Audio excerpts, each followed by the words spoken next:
Fala galerinha do xadrez, tudo beleza? Magnus Carlsen jogando contra um 2700 vai ser a primeira vez na carreira do Magnus Carlsen de 15 anos de idade que ele vai vencer um jogador de mais de 2700 de rating. Estamos falando aqui de um dos grandes jogadores da história do xadrez, Alexei Shirov, que inclusive tem um dos lances mais bonitos da história do xadrez, é também do Alexei Shirov, o bispo H3, vamos achar, ó, é fácil, ó, bispo H3, Shirov, ó, é tão fácil de achar isso aqui, ó. Aqui, já achou, olha só, né? Vamos colocar aqui em tela cheia para vocês verem que genial, né? Bispo H3 foi jogado nessa posição pelas pretas aqui contra o Topalov, um lance simplesmente impensável, né? Um dos lances mais bonitos da história do xadrez. Já fiz vídeos aí sobre essa partida, tá? Então o Magnus Carlsen vai jogar contra esse gigante aí, vai ganhar dele pela primeira vez. Ele vai ganhar de um 2.700 plus. Que partida linda que a gente vai ver, tá bom? E aqui, passando as boas novas aí pra galera, finalizei minha certificação em blockchain, meus amigos. Smart contracts, plataformas de blockchain, dApps, né, que são os aplicativos, as aplicações descentralizadas e tudo mais. E em breve eu vou lançar um curso de Web3 para você que quer investir em Web3, para você que quer aprender mais sobre esse universo, né, de blockchain, de Bitcoin, de criptomoedas e tudo mais. A gente vai fazer um curso aqui bem legal, tá? E quem quiser ficar por dentro, saber das novidades, o link tá aqui na descrição do vídeo para você baixar sua NFT gratuita. Os detentores da NFT fazem parte já do grupo VIP, tá? E vocês vão ficar por dentro das novidades e ter desconto para o curso no lançamento, tá bom? O link tá aqui na descrição, a senha é XB, tá bom? E você então pode baixar gratuitamente a sua NFT e não precisa fazer mais nada, só aí você já tá fazendo parte aí do grupo VIP, tá bom, galera? Bora dar uma olhada aí então na partida aqui do Magnus Carlsen contra o Shirov, que começa com o peão do rei E4. Temos aqui E5, cavalo em F3, cavalo C6 e o Carlsen vai para abertura Ruy Lopes. A6, defesa morphe. Bispo em A4, o cavalo vem para F6, ataca o peão central, roque, coloca o rei em segurança. Não se incomodando com o cavalo por peão, isso daí só vai acabar ajudando as brancas. Por isso, bispo E7, a linha principal. Torre em E1 foi jogado, B5 ataca o bispo B3, roque foi jogado e aqui C3. Magnus Carlsen arrisca entrar nas linhas do gambito Marshall, que não foi jogado aqui pelo Shirov, jogou com D6, mas acredito eu que para o Carlsen ter jogado essa variante, ele estava preparadíssimo pro ataque Marshall, tá? Onde as pretas entregam um peão, esse peão aqui tá caindo, e esse peão tá caindo com um tempo sobre o cavalo, isso parece ser muito bom para as brancas, só que na verdade não, as pretas jogam aqui, por exemplo, com C6, e vão começar um ataque muito violento aqui na ala do rei, cara, com subida de torre, com tudo que você imagina, e é muito difícil jogar dessa maneira de brancas por conta da falta de desenvolvimento, ou seja, as pretas pelo preço de um peão têm um ataque muito forte, mas hoje em dia com toda a teoria e tudo mais computador, dá para jogar contra o ataque Marshall e sobreviver, né? Antigamente era bem perigoso, agora teve um lá, quem é que foi, cara? Não lembro se foi o Botvinnik. Não foi, ou foi o Lasker, que jogou contra o ataque Marshall, jogou contra o Marshall jogando ataque Marshall, nunca tinha visto aquilo e ganhou, né? E refutou o ataque Marshall. Acho que foi Botvinnik, se eu não me engano. Mas enfim, meus amigos, nada disso aconteceu, porque aqui D6 foi jogado pelo Shirov, não foi para o ataque Marshall. H3, cavalo manobra para B8, dando liberdade para o peão de C. D4 luta pelo centro, cavalo manobra para D7, cavalo de bem D2 e aqui bispo B7 colocando pressão no peão central, dificultando aqui o lance cavalo F1. Esse cavalo gostaria muito de ir para a casa de F5, mas agora é preciso proteger esse peão, por isso bispo C2 foi jogado, dando liberdade para o cavalo continuar sua manobra. Torre E8 foi jogado, cavalo em F1, bispo passa para F8, com mais uma vez uma pressão no peão central, por isso cavalo G3 foi jogado, já trazendo mais uma defesa e já mirando na casa de F5. G6 não permite a entrada do cavalo, e aqui B3 jogado então pelo Magnus Carlsen. C6 solidificando o centro, pode pensar em jogar um D5 em algum momento no futuro. Bispo G5 foi jogado pelo Carlsen, finalizando o desenvolvimento das peças. Bispo G7 tira o fardo aqui da dama de ficar protegendo o cavalo, as peças ganham mobilidade.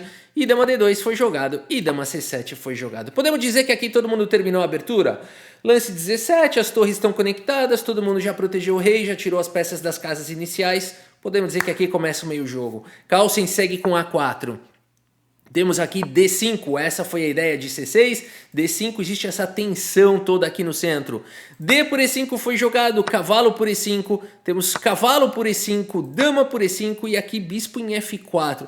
Também é possível rasgar um F4, o Carlsen preferiu jogar com bispo em F4, a dama atacada sai e aqui E5, um lance muito arriscado de você jogar. E5 já mostra aqui a visão ou também a intuição, ou seja, aqui o Magnus Carlsen sendo Magnus Carlsen, né? E por enquanto ele é só um forte jogador, assim como era Ramesh Babu Pragnananda, Andrei Zipenko, Gukesh, entre outros jogadores aí, Arjun Erigais e tantos, o Vincent Keimer, essa molecada aí de 14, 15 anos que já começa, né, a chamar a atenção, encaixa uma partida ou outra. O Magnus Carlsen nessa época era isso, né? Era, claro, já tinha ganhado do Kasparov, empatou contra o Karpov, mas até aí, né, tem muito chão ainda, né? Então aqui impressiona esse lance. Porque agora cavalo D7 foi jogado e esse peão tá atacado não uma, nem não duas, mas nem três, mas 4 vezes. E só tem 2 defesas. E a barrinha tá falando que o Magnus Carlsen tá melhor. Será que o Stockfish, né, o peixe, já puxava o saco do Magnus Carlsen nessa época? Inclusive uma curiosidade, o nome desse torneio é Fish Masters, né? Deixa eu ver aqui o nome. É verdade. Smart Fish Chess Masters, tá bom? No ano de 2005. De verdade isso, Smart Fish. Né? O Carlsen certamente é o pai do Stockfish, ele lançou o Stockfish.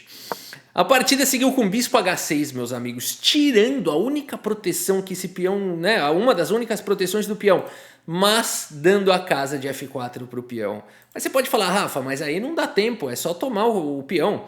Por exemplo, eu posso querer capturar aqui em H6, né, não foi jogado assim, e posso querer capturar o peão. Qual que é o problema desse lance? F4? Não sei se F4 é tão bom assim, talvez seja, mas tem um lance melhor ainda.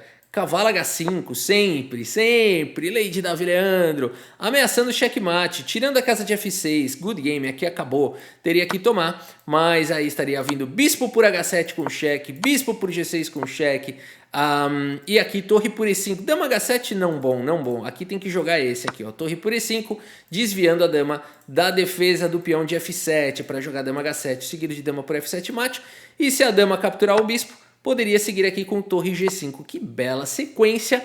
Certamente o Carlsen calculou tudo isso antes de jogar o lance E5. Antes de jogar, né? Ele já tinha que ter calculado tudo isso, né? Sensacional, sensacional. Tomar aqui direto também não funciona. Bispo toma, rei toma, e aqui F4, né? E a torre está muito bem protegida pela galera. E aqui então, o máximo que as pretas conseguem é ganhar um peão ou outro aqui, mas com uma boa defesa, as brancas devem ter uma posição melhor. Bom, a partida seguiu com o lance bispo H8 aqui pelo Shirov. E agora, Magnus Carlsen, como continuar? F4, Magnus Carlsen, por enquanto a gente tem aqui a igualdade material, conseguiu defender o seu peão central. E a partida segue com o lance dama em E7. Carlsen segue com o lance torre em E3, dando liberdade para outra torre também poder jogar. Temos aqui o lance cavalo em F8, vai manobrando o cavalo Shirov, a torre passa para a casa de F1 e aqui C5. O Shirov começa a abrir a diagonal de casas claras, vai para esse ataque, dá suporte para o centro. Magnus Carlsen segue com F5, meus amigos. Os computadores preferem aqui hoje em dia, será que ele jogaria rei H2? Pode ser, um dama F2? Talvez. O Carlsen nessa época jogava aqui com a testosterona, 15 anos, testosterona a milhão, né? F5 foi jogado aqui pelo Carlsen, indo para uma variante, esquece, isso daqui agora é insanidade pura. Porque o Shirov joga com o melhor lance da posição D4, atacando a torre do Carlsen. O Carlsen toma o peão e, pasme, F por E6, meus amigos. F por G6 jogado aqui pelo Magnus Carlsen, um lance que impressiona, porque não é possível calcular tudo o que vai acontecer daqui para frente. Então aqui o Carlsen realmente se enche de coragem, de intuição, de entendimento, de um monte de coisa e também de testosterona, porque não é o melhor lance da posição. De longe, segundo os computadores, tem que voltar essa torre aqui, tá? Mas é um lance muito criativo, porque aqui vai para o caos, aqui vai para a floresta escura do Mikhail Tal, aqui ninguém sabe mais o que está acontecendo. A partida segue com H por G6, o Shirov respeitou aqui. O que acontece se peão por torre? Magnus Carlsen teria G por H7 com cheque. Aqui tem que tomar, é obrigado a tomar de cavalo, porque aqui tá, o rei não tem para onde ir, o peão está defendido, teria que tomar de cavalo. E aqui dama em E2, cara. O Carlsen simplesmente teria sacrificado e ia jogar com uma torre a menos. Ele ia jogar aqui com uma torre a menos na boa, na tranquilidade, né? Bom, aqui já ameaçando dama G4, seguido de sequência aqui vencedora.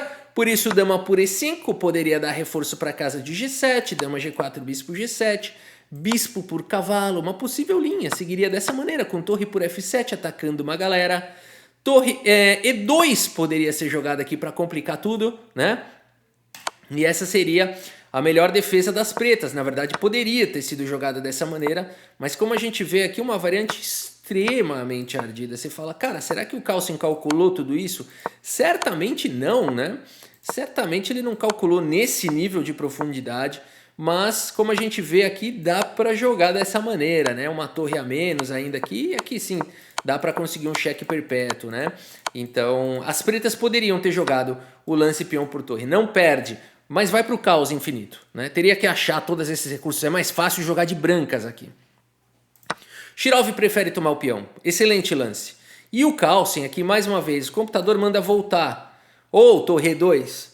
O Carlsen, meus amigos, segue com esse lance aqui bizarro. Cavalo em F5. Para cima do 2.700 plus. Esse garoto de 15 anos de idade. O computador chama de erro, mas não consegue penalizar tanto a avaliação da posição. Continua sendo uma ideia bem ardida. Aqui, tirar a dama seria uma perda de tempo. O melhor é mesmo capturar aqui o cavalo e ver se o Carlsen tem compensação. Magnus Carlsen segue agora com o lance torre G3. Ele queria ganhar esse ataque, esse dinamismo. Mas cavalo G6 faz a proteção. Carlsen segue com bispo por F5. E se a gente fizer uma pequena conta rápida, o Magnus Carlsen tem uma peça a menos por um peão por enquanto. Mas está caindo outro peão, ou seja, o Magnus Carlsen tem uma peça a menos, ponto. Muito bem, um cavalo a menos. Carlsen tem agora a torre atacada. Segue com o lance frio aqui, torre G4. Tem uma peça a menos, joga na tranquilidade. O Shirov tem 2.700 de rating. O rei parece estar bem protegido, bem servido. E aqui tem um peão passado e um bispo sniper violentíssimo. E agora, tá ruim aqui pro Carlsen. Mais ou menos, Shirov segue com o melhor lance da posição, tentando trocar um pouquinho de peça. Bispo por cavalo foi jogado pelo Carlsen. F por G6 o melhor lance, torre por G6, não é possível essa combinação infinita do Magnus Carlsen, é infinita. E agora está ameaçando aqui o bispo. Torre em E7 parece proteger tudo, mas o Carlsen vai para o lance torre em F4, cara, na frieza. E aqui não tem o lance rei H7, que parece muito bom, por conta de torre por G7, simplesmente pode trocar tudo aqui. Seguido de dama em F2 com um ataque violento. Ô Rafa, mas como assim? Não dá pra salvar esse bispo? Não dá pra jogar um torre B8? Não, tá vindo torre G4, meus amigos. Seguido de dama H4, seguido de dama F6, seguido de sequência de mate. Por isso, é uma combinação infinita. Agora, por isso que eu falo, dá pra ter calculado tudo isso até esse lance torre F4? Não dá. Mas isso prova a intuição do Carlsen, porque o lance que ele jogou lá, torre não sei o que, deixou a torre, depois sacrificou o cavalo, não dá para ter calculado tudo isso. A partida seguiu com bispo E4. Certamente ele calculou muita coisa, mas não todas as possibilidades. Bispo E4 foi jogado e aqui acontece o erro do Shirov. O melhor lance segundo as máquinas seria jogar com torre F8, vai para umas variantes também bem difíceis aqui, ó, dama, tomaria aproveitando aqui a cravada do bispo, né? Poderia seguir dessa maneira aqui e talvez as pretas ainda pudessem sonhar com alguma vitória, apesar de que é difícil, né? Você vai trocar os peões, esse peão aqui é canto frio, né? Tem uns temas aqui que talvez as brancas consigam empatar um final como esse, né? De fato, se fosse entre máquinas, provavelmente terminaria empatado. Então, o melhor lance seria a torre F8, não foi jogado, seguiu com bispo E4 e agora o Carlsen tá melhor. Torre G5 ataca a dama. Dama vem para casa de E6, o bispo tá atacado, mas agora simplesmente bispo por G7, meus amigos. E nessa posição, Alexei Shirov abandona aqui a partida. Como assim, Rafa? Do nada, acabou. Abandonou porque não dá mais. Torre por G7, você vai tomar em G7 e você vai tomar o peão. E no final das contas, é o Magnus Carlsen quem teria 2 peões a mais. Quer dizer, ele sacrificou um monte de peças para terminar com 2 peões a mais no final, completamente vencedor, né? 15 anos de idade, galera, contra uma lenda, né? Contra um grande jogador como Alexei Shirov. Vamos ver o relatório aqui do chess.com. 92,2% de precisão para Magnus Carlsen, 87,8%. Hoje em dia o Carlsen joga um pouco diferente disso, né? Ele tem uma precisão em geral maior, 95, 96, 97. Ele não vai para essas linhas tão especulativas, assim, a não ser quando ele joga blitz, joga as partidas mais curtinhas, ele vai para... Isso pode acontecer, né?